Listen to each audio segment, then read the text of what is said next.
Hey, Glissa. Good start here.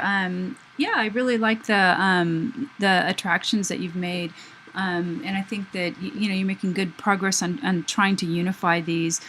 So if this is the beach, I'm not sure if this is the beach, but I think that since there's surfboards on it, the main reason why it doesn't really have the depth is because of just a lot of the size relationships. So now if you want this to look like it's coming forward, you should make it bigger, and then the building should be quite smaller. So what I always suggest is just really study some of these things. There's a lot of research in design, and some of these are real beginning drawing concept. That's why I always recommend the concepts. Now, why does this look like it's more realistic? Okay, the big Space Needle here, but see the shape of the water and where it is, and then the buildings, and then the mountains. So see how kind of small they are, because they're in the background. They're smaller in relation to this, and they're in the distance. So smaller things are going to just really recede, so it creates depth. And so let's say you had something like this and you had that boat. You'd have the boat down in here,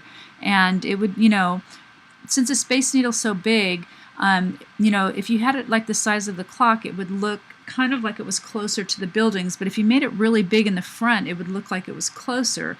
So again, just have a look at some of these that I posted, and again, think in terms of, even this one. Okay, so if this was the boat and it was this big, what's the size of it in relation to the other objects? And that's really, and where is it placed? So, and again, these are all basic drawing concepts. So if you want these buildings, I would bring the horizon line up more like this, and then I'd put the buildings smaller. And I posted some tutorials, I don't know, a couple weeks ago, how to do clouds, which is a super easy tutorial. And then there's another one too about how to make these kind of twittery clouds, and they're both really easy. So again, you might want to look back at those tutorials that I posted.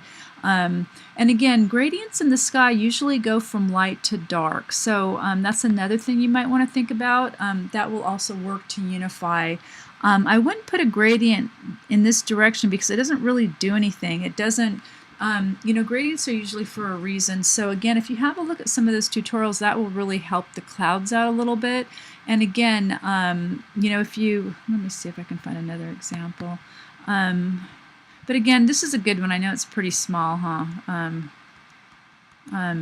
But again, notice this gradient, light to dark. And that's, pretty much a standard kind of way to create a gradient. Same here. It's always lighter for some reason. But again, here's another angle.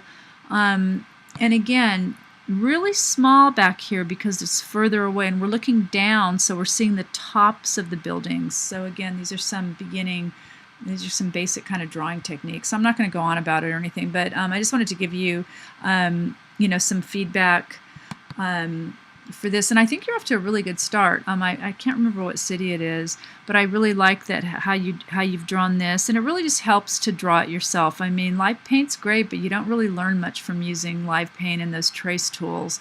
I'm going to get rid of those from the class anyway. So, but anyway, so I think your text looks good. And again, gradients are okay if they have a reason, but just make sure to have a look at that other tutorial I posted on how to use them, and then it will really help as well. And same with the water. And you could also create, a couple more little lines here. And if you want it to look further away, make big lines in the foreground and then smaller in the background. Again, another example of that is something like this. Again, perspective. Smaller little bits of ripples in the background, larger in the foreground. Okay, so anyway, I hope this helps, and grab me on Google Hangouts, or I can meet you in a WebEx room if you want more feedback. But overall, it's looking really nice. Just need to unify it, and just need to work a little bit more and really think about where you're going to put the city name. Okay,